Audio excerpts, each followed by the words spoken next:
제9장.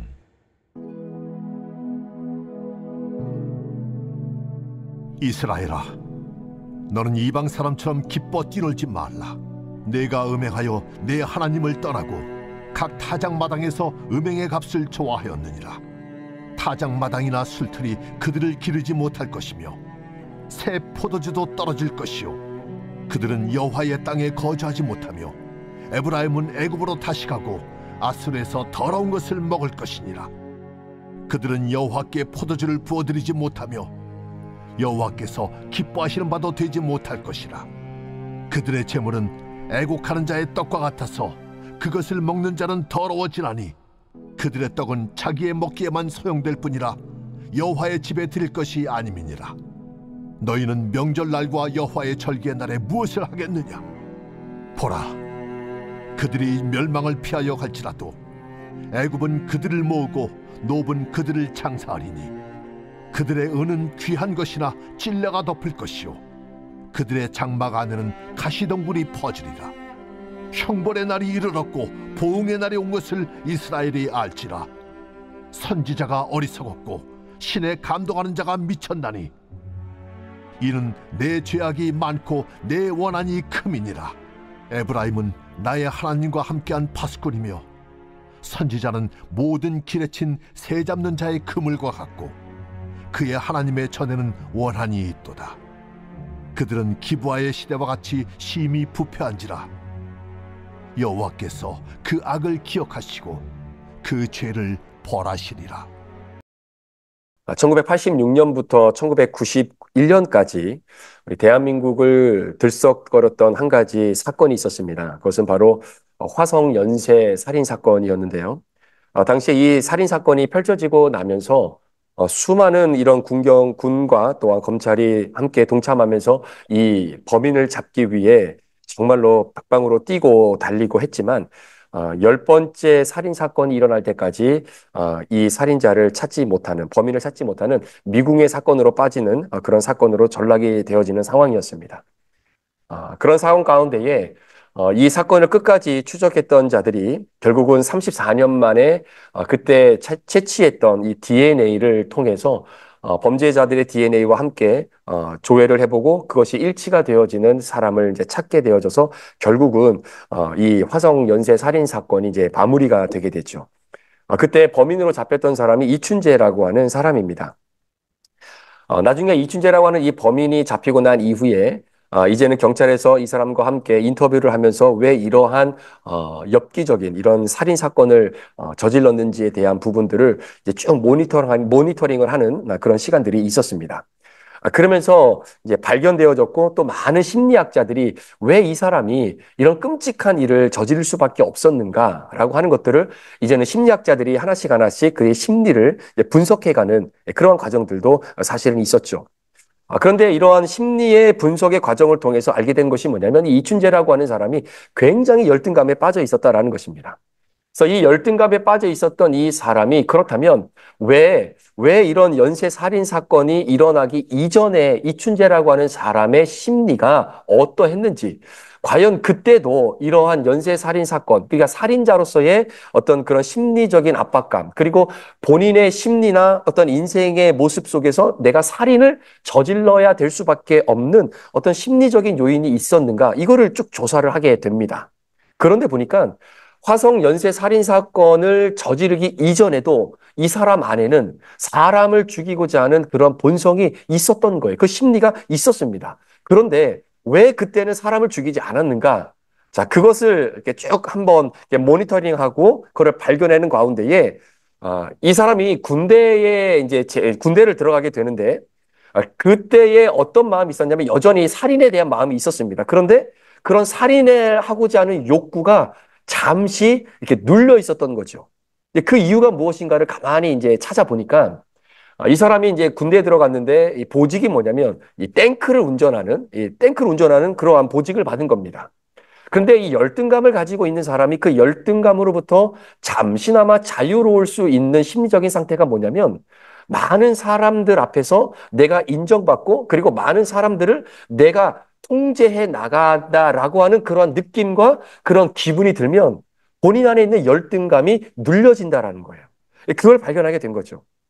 그래서 이 이춘재라는 사람이 군입대를 해서 이제는 탱크를 몰게 되는데, 뭐 탱크를 보신 분은 아시겠지만 이게 얼마나 이렇게 위험이 있는 겁니다. 뭐 국군의 날 같은 데 보면 탱크가 이렇게 쫙 앞으로 나가는 거 보면 그 자체가 위험스럽잖아요. 그리고 굉장히 이렇게 멋있어 보이지 않습니까? 그런데 이 이춘재라고 하는 사람이 군대에서 탱크를 모는데 그것도 가장 선봉에서 이 탱크를 모는 이런 운전병이었다라는 거예요.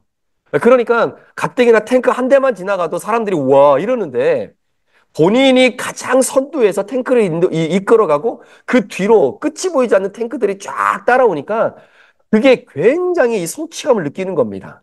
그리고 내가 끌고 가는 이 모습대로 나머지 탱크가 끌려온다라고 하는 이 상황 속에서 내가 무엇인가를 통치하고 통제하고 있다라고 하는 그 기쁨과 그 마음이 살인하고자 하는 이 열등감을 갖고 있는 이 욕구를 눌렀다라는 거예요. 자, 그리고 나서 이제는 제대로 했습니다. 그랬더니 이제는 그 열등감을 눌러줄 어떤 이 심리적인 요소가 없는 거잖아요. 그러니까 이제 살인을 해야 되는 그런 욕구가 있는데 그런 가운데서 이제 포크레인을 운전하는 이런 직업을 갖게 된 겁니다. 근데 포크레인을 이렇게 운전해 보면요, 굉장히 또 그런 이 맛이 있다고 그래요. 내가 조정하고 내가 움직이는 대로 땅이 파이고 그리고 이러한 이 큰 건물들을 이 포크레인의 앞에 있는 걸로 계속해서 무너뜨리고 그러니까 내가 뭔가를 하고자 하는 일들이 이 포크레인을 운전하면서 그게 통제가 되어지는 것을 느끼는 거예요.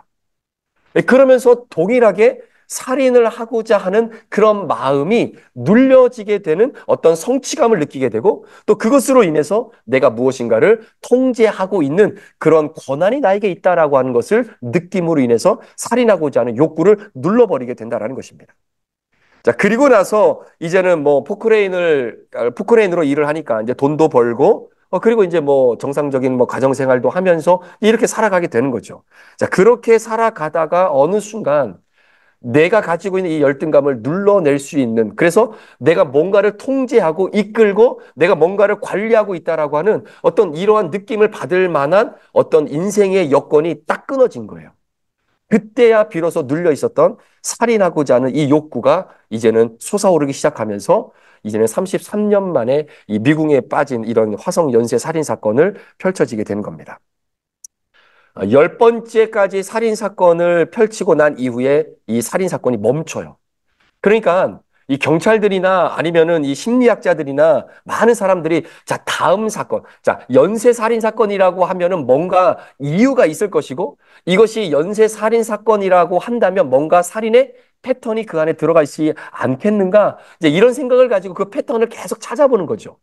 그런데 10번째 살인이 있고 난 이후에 더 이상 살인 사건이 일어나지 않는 겁니다. 그래서 사람들은 생각할 때에 이 범인이 죽었거나 아니면은 뭐 감옥에 갔거나 뭐 어떤 일이 있지 않았을까? 그러니까 살인 사건이 멈춰진 것이 아닌가? 뭐 이런 생각을 했던 거죠. 그런데 10번째 살인 사건이 있고 난 이후에 34년 만에 이제 결국은 이 이춘재라고 하는 이 사람을 범인으로 DNA 일치를 통해서 찾아내게 된 것입니다. 자, 그러면서 내렸던 결론이 뭐냐면 이 사람이 연쇄 살인 사건을 저질렀던 이유 중에 사람의 본성 중에 있었던 것이 뭐냐면 이 돈이라고 하는 부분과 이 성욕이라고 하는 부분인 거죠. 자, 이 두 가지는 정말로 사람이 살아가면서 없을 수는 없는 욕구인데 이게 얼만큼 겉으로 드러나느냐, 그렇지 않느냐가 결국은 사람이 사람을 죽일 수 있는지에 대한 굉장히 중요한 바럼 라인이 되어질 수 있다라고 하는 어떤 그러한 결과가 좀 나오게 된 것입니다. 자, 결국은 이러한 이 사건을 통해서 그때 당시에 심리학자들뿐만 아니라 종교계뿐만 아니라 많은 사람들이 인간의 특징이라고 하는 부분에 있어서 두 가지 영역이 있다는 거예요. 하나는 인간이 살아가면서 치료가 되어지는 영역이 있는 겁니다. 그러니까 상처라고 하는 부분. 이런 부분은 치료를 할 수가 있는 거죠. 그런데 또다시 인간의 다른 한 영역에는 치료가 되어질 수 없는 본성이 있다는 겁니다. 그러니까 치료가 되어지는 상처되어지는 치료의 영역과 본성의 영역이 있다라는 거죠.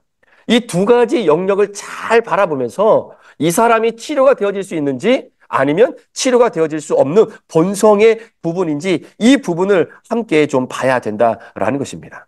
그래서 치료가 되어지는 부분은 치료를 하지만 치료가 안 되는 본성 자체가 있다라는 거죠. 자, 그렇게 본다면 여러분 우리 안에 있는 이 죄라고 하는 것은요. 이것이 본성이겠습니까? 아니면 치료가 되어지는 영역이겠습니까? 저와 여러분이 살아가면서 가지고 있는 이 죄, 마치 우리가 태어날 때부터 가지고 있는 이 죄의 이 모습은 사실은 여러분, 치료가 되어지는 부분이 아니라 이게 우리의 본성이라는 거예요. 이 본성인 죄를 가지고 오늘도 우리가 살아가고 있는 것입니다. 자, 그렇다면 질병은 치료가 가능한데 치료가 가능하지 않는 이 본성을 가지고 살아갈 때 그러면 여전히 늘 우리는 죄만 짓고 살아야 되느냐? 그게 아닌 거죠. 여전히 죄를 짓고 살아갈 수밖에 없는 본성을 가지고 있지만 이 본성인 죄가 우리 안에 드러나지 않도록 하는 우리의 노력들은 필요하다라는 겁니다. 그래서 내가 가지고 있는 죄의 본성이 고개를 들지 못하도록 할 수 있는 뭐 치료는 아예 100%는 안 되지만 그럼에도 불구하고 할 수 있는 우리의 여건 중에 두 가지가 있습니다. 그것은 뭐냐면 죄의 본성이라고 말하는 것과 대치될 수 있는 어떤 기쁨이 우리에게 주어지던가 아니면 이 죄가 활기를 치지 못하도록 주인 노릇하지 못하도록 어떤 특별한 구조나 특별한 환경이나 어떤 특별한 상황 속에 우리를 갖다 집어 넣는다는 거죠. 그래서 그 환경과 그 상황이 우리의 죄가 드러나며 주인 노릇하지 못하도록 만들어 놓을 수 있는 도움을 받아야 된다라는 것입니다. 치료가 되지 않기 때문에. 자, 그런 맥락에서 오늘 우리가 읽었던 1절부터 9절까지의 말씀은 북이스라엘 백성들의 본성인 이 죄의 부분을 우리에게 말해주고 있는 겁니다. 자, 예를 들어서 9절의 말씀에 보면요. 기브아의 시대와 같이 심히 부패한지라 이런 말씀이 있어요. 지금 북이스라엘 백성들의 상태가 이렇다라는 겁니다. 자, 그렇다면 기브아 시대와 같이 심히 부패한 자라. 자, 이게 어떤 의미였느냐? 자, 사사기 19장과 20장에 보면 굉장히 엽기적인 사건이 하나 나옵니다. 그러니까 도대체 인간으로서는 도저히 행할 수 없는 그러한 사건이 하나 나오는데 이게 인간의 본성인 죄의 결과라는 것이죠. 자, 에브라임에 살고 있었던 어느 한 레위 사람이 저 남쪽에 있는 유다의 베들레헴으로부터 온 한 첩을 얻게 됩니다. 그래서 이 첩을 얻어서 이제 결혼을 하게 되는데 이 첩을 얻었던 이 여인이 바람을 피우고 집을 나가요. 그리고 나서 약 4개월 동안 친정집에서 생활을 하게 됩니다. 그런데 이 에브라임 출신의 레위 사람이 이 첩을 잊지를 못합니다. 너무나 사랑해서 친정에 머물고 있었던 이 친정에 머물고 있었던 이 첩을 찾으러 간 거예요. 가서 데리고 오려고 하는데 그 집에 있었던 장인 어른이 여기 머물고 가라고 두 번이나 관건을 해서 결국은 이 두 번이나 이제 그 안에 이 처갓집에 이제 머물게 됩니다. 그리고 나서 이제 세 번째 또 이제는 첩을 데리고 가려고 하는데 장인 어른이 또 강권해서 머물다 가라고 하는데 이제 그걸 뿌리치고 첩을 데리고 이제 집을 향해 떠나게 되는 거죠. 근데 집으로 돌아오는 길에 이제 베냐민 지파의 땅인 기브아라고 하는 지역에 머물게 됩니다. 그런데 이때에 자신을 이제 다 형제의 그 영토잖아요. 그러니까 자신을 맞아주는 사람이 없어서 결국 이 첩을 데리고 이 기브아 땅에서 그냥 밖에서 이제 잠을 자고 이제 하루를 지새워야 되겠구나. 뭐 이렇게 생각을 하고 있는데 마침 그때에 한 노인이 나타나서 이제 자신의 집으로 이제 초청을 하게 되는 배려를 경험하게 되는 거죠. 자, 이때에 이 노인의 집에 레위인과 첩이 함께 들어가서 지내는데 이 소식이 당시에 기브아 지역에 살고 있었던 불량배들에게 이 소식이 전해지게 됩니다. 그래서 노인의 집에 머물고 있었던 이 레위 사람, 남자예요.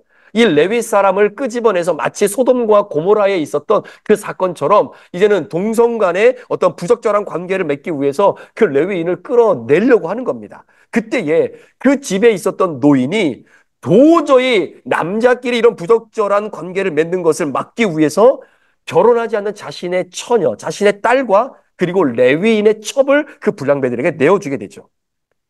결국 불량배들은 노인의 딸은 건들지 않습니다. 아직 결혼하지 않은 딸이어서. 그래서 그대로 두고 레위인의 첩을 상관해서 결국은 죽게 만들죠. 그래서 아침에 아내가 없어요. 첩이 없어요. 그래서 레위인이 아침에 일어나서 문을 열고 나갔더니 자신의 첩이 그렇게 불량배들에게 당하고 나서 죽어있는 시체가 그 앞에 있는 겁니다. 결국 레위 사람이 이 모습을 보면서 이 시신을 12조각을 다 내요. 토막을 낸 다음에 각각의 지파에 있는 사람들에게 그 여인의 시신의 토막을 다 보내게 됩니다. 자, 이 모습을 보고 나머지 11개 지파가 완전히 열받게 된 거죠. 어떻게 우리가 애굽 땅에서 올라온 날로부터 지금까지 이런 일은 일어나지도 않았고 본 적도 없는데 어떻게 베냐민 지파 너희들이 이러한 상황을 펼칠 수 있느냐? 이건 인간으로서 도저히 행할 수 없는 그러한 파렴치한 이런 일들을 베냐민 지파가 하게 된 겁니다. 그래서 결국 11개 지파가 연합을 하고 그리고 한 개인 베냐민 지파와 전쟁을 펼치게 되는데 3번 전쟁을 펼칩니다. 그런데 본의 아니게 2번을 베냐민 지파가 이겨요. 연합군 지파에게. 그리고 마지막 3번째 전쟁에서 이 베냐민 지파가 참패를 당하게 됩니다. 그래서 결국 한 2만 5천 명, 6천 명 정도가 완전히 싸그리 목숨을 잃어버리고 그 전쟁을 통해서 결국은 베냐민 지파 한 600명 정도밖에 되지 않는 그런 인원밖에 남지 않게 되죠. 그래서 나중에 11개 지파가 나름대로 결정했던 것이 뭐냐면, 야, 절대로 우리 딸들은, 우리 지파에 있는 딸들은 베냐민 지파의 남자들, 베냐민 지파의 여자들과 절대로 결혼시키지 않는다 해서 그 지파 하나를 완전히 말살시키려고 했던 바로 그러한 상황들이 사사기에 기록이 되어져 있는 내용입니다. 그러니까 레위인의 첩을 12조각을 내서 그것도 각 지파에게 그걸 내보내서 한 지파를 몰살시키고 결국은 자신들의 분노와 이런 원수의 안갚음을 이렇게라도 해야 되겠다라고 하는 인간의 본성에 죄악된 부분이 바로 기브아 시대같이 부패했던 그 마음이 지금 북이스라엘 백성들의 마음과 동일하다라는 것이죠. 자, 그렇다면 북이스라엘 백성들의 지금 이러한 상황. 자, 1절 말씀에도 보면 이런 말씀이 있습니다. 내가 음행하여 내 하나님을 떠나고, 자, 음행 때문에 하나님을 떠난 거예요. 여러분, 이것은 단 한 번의 사건이 아닙니다. 이거는 치료가 되어질 수 있는 부분이 아니라 이거 완전히 중독이에요. 중독이에요. 그리고 타작마당에서 음행의 값을 좋아하였더라. 이 말은 그만큼 이스라엘 백성들이 물질적으로 풍요로운 상황 속에서 여전히 성욕과 돈에 중독된 이스라엘 백성들을 표현하고 있는 내용이기도 한 것입니다. 그러니까 돈과 성욕이 굉장히 풍성했던 바로 여로보암 2세의 그 풍요로움과 풍성함의 시대. 그러니까 다시는 예루살렘으로 못 돌아오는 거예요. 하나님 앞으로 돌아올 수 없는 겁니다. 치료가 되지 않는 겁니다. 그러니까 여러분, 알코올 중독을 경험하고 있는 사람들에게 치료를 할 때에 여러분 집안에 술을 갖다 놓고 알코올 중독자를 어떻게 치료하겠습니까? 그러니까 아예 그걸 없애버려야 돼요.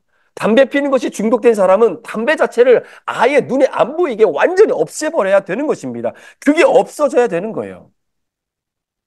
자, 그래서 하나님께서 이스라엘 백성들에게 이들에게 그들이 가지고 있는 이 본성의 이 죄, 이 죄에 만연되어져 있는 이 부패한 이들의 모습, 이것을 대체해 줄 수 있는 어떤 기쁨을 우리 하나님이 가져다 주는 방법을 선택한 것이 아니라 그러한 죄 가운데에 거하지 않을 수 있는 어떤 특별한 환경 속에, 구조 속에, 상황 속에 이들을 끄집어다가 그 안에다가 집어넣는 겁니다. 마치 술에 중독된 사람이 술을 끊어내기 위해서는 술이 없는, 술이 보이지 않는 그런 특별한 상황 속에 갖다가 집어넣어야 되는 것처럼 그 구조 속에 이스라엘 백성들을 넣어놓게 되는 것이죠. 그게 바로 3절에 기록된 아수르 땅이라고 하는 곳에 가둬놓는 겁니다.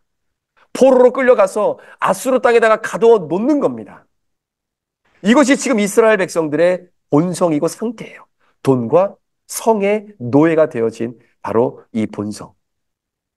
사랑하는 여러분, 이것이 북이스라엘 백성들만의 상황이 아닙니다. 여러분, 우리의 모습으로 한번 이 말씀을 한번 비추어 보십시오. 저는 목사이기 때문에 목사의 입장에서 이 말씀을 한번 비춰봤을 때 여러분, 정말로 존경하는 목사님들이 돈이나 성에 무너지는 경우들을 굉장히 많이 보지 않습니까? 그게 어떻게 저러지? 라고도 말할 수 있겠지만 어떻게 보면 그게 본성인 거예요.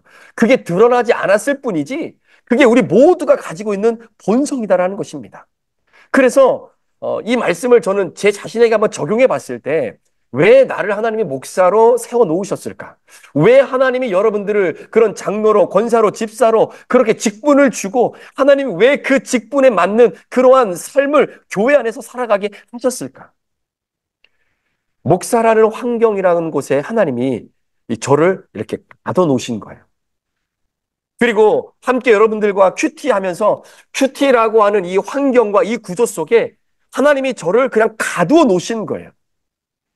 왜 하나님은 나를 목사로 세워놓고 이런 환경에 거하게 하셨는가라는 것을 생각해 봤을 때 이런 해석이 나오는 겁니다. 제가 무슨 영적으로 뛰어난 사람이었고 뭐 하나님 앞에 물론 서원을 했겠지만 서원을 했기 때문에 내가 이 자리에 있는 것이고 영적으로 내가 다른 누구보다도 굉장히 탁월함을 가지고 있기 때문에 하나님이 목사라고 하는 직책을 가지고 오늘날 나를 이 자리에 세워놓았다라고 하는 생각을 예전에는 했었는데요. 그게 아니더라고요. 가만히 이 말씀을 묵상해 보니까 그 해석이 물론 맞는 부분도 있지만 100% 맞는 것이 아니라 하나님께서 정말로 저를 너무나 사랑하셔가지고요. 저를 목사라고 하는 이 카테고리 안에 그 목사 가운데서도 성도들과 함께 큐티라고 하는 이 환경 속에 저를 집어넣어 놓지 않으면 저는 끊임없이 죄가 있기 때문에 그 죄가 판을 치는 인생을 살아갈 수밖에 없는 겁니다. 그러니까 목사라고 하는 이 목회직이요. 물론 사명이지만 그 사명을 뛰어넘어서 저는 이게 제게 구원인 거예요. 구원이라는 겁니다. 여러분 큐티요. 아침에 이렇게 이 말씀 마치고 들어가면은 이제 영상 제작해서 이제 또 올려야 되지요. 또 그러면 이제 뭐 좀 이었다가 그 다음날 또 설교할 것도 준비해야 되죠. 여러분 이게 쉽지가 않아요. 또 주일은 주일대로 준비해야 되죠. 또 뭐 예를 들어서 뭐 말씀 묵상하면 또 말씀 묵상도 준비해야 되죠. 그러니까 이게 너무나 복잡한 건데 지금 머릿속에 이게 생각하고 있는 게 이게 지금 말씀 묵상 거를 생각하고 있는 건가 내일 걸 생각하고 있는 게 이게 분간이 안 갈 정도로 그냥 이것만 하고 있는 겁니다. 힘들죠. 피곤하죠. 그런데 여러분, 제가 무슨 말씀을 드리려고 하냐면요. 그렇게 해야만이, 그렇게라도 해서라고 그런 상황 속에서라도 내가 있어야만이 내 안에 있는 본성인 죄가 주인 노릇을 못하는 거예요. 이렇게 안 하면 제 안에 죄가 끊어지지 않아서 그 죄가 판을 치기 때문에 그런 것입니다. 그러니까 여러분, 큐티를 하고 이 큐티를 붙잡고 하나님 은혜를 주시잖아요. 그 주신 은혜를 가지고 하나님 앞에 회개하잖아요. 자, 그렇지 않으면 저는 고삐 풀린 망아지가 되는 겁니다. 그래서 하나님이 저를 여기에 가둬 놓는 거예요. 여기에 가둬 놓는 겁니다. 현재 여러분이 갇혀 있는 곳이 있습니까? 어떤 분들은 질병이라고 하는 환경 속에 갇혀 있고 고난이라고 하는 환경 속에 갇혀 있고 또 때로는 섭섭함과 자존심과 자녀와 가정이라고 하는 어떤 테두리 안에 하나님이 나를 그 안에 가둬 놓으신 거예요. 끊어지지 않는 죄가 있어서 여러분 결국은 나를 그 안에 집어넣으시고 여러분 그 안에서 지금 하나님의 은혜를 경험할 수 있도록 우리에게 그 환경을 주신 겁니다. 그게 우리에게는 구원인 거예요. 거기서 빠져나오면 안 되는 겁니다. 그러니까 가정이 힘들고 어렵고 사니 못 사니 이래도 하나님이 그 가정이라고 하는 환경 속에 우리를 넣어주시고 나를 넣어놓은 이유는 힘들어서 못 사니까 깨고 나오라고 그렇게 넣어주신 것이 아니라 거기 나오면 무너지는 겁니다. 그러니까 그 안에서 어떻게 해서라도 그 가정을 지켜 나가면서 회복되어져야 되는 것. 여러분 그 가정이 그래서 우리에게는 구원이 되는 거예요. 구원이 되는 거예요. 여러분 교회도 마찬가지입니다. 신앙생활 하다가 이게 안 맞고 저게 안 맞고 저 사람이 보기 싫고 이 사람이 보기 싫고 여러 가지 마음이 있겠죠. 그래서 교회를 옮겨요? 옮긴다고만 해결됩니까? 아니에요. 하나님이 우리 교회 안에 내 자신의 두 발을 딛게 하신 것은 여기서 그럼에도 불구하고 그 마음을 다시 한번 이겨내고 하나님의 구원의 은혜를 누리는 환경 속에 우리를 넣어주신 거예요. 여기 벗어나면 여러분 다 해결될 것 같지요? 아닙니다. 빠져나가면 무너지는 거예요. 여러분 우리를 이 환경 속에 하나님이 넣어주신 것 이것이 구원이라는 겁니다. 구원이에요. 자, 그런데 하나님이 만들어 놓으신 환경 속에 그냥 들어가 있는 것 자체가 구원이냐? 그것은 아니에요. 한번 들어보세요. 화성 연쇄살인 사건의 범죄자, 이 범인이었던 이춘재가 이제 결국은 감옥에 들어갑니다. 자, 감옥이라고 하는 구조 속에 들어가 버리는 거예요. 그러니까 뭐 살인을 못 하겠죠.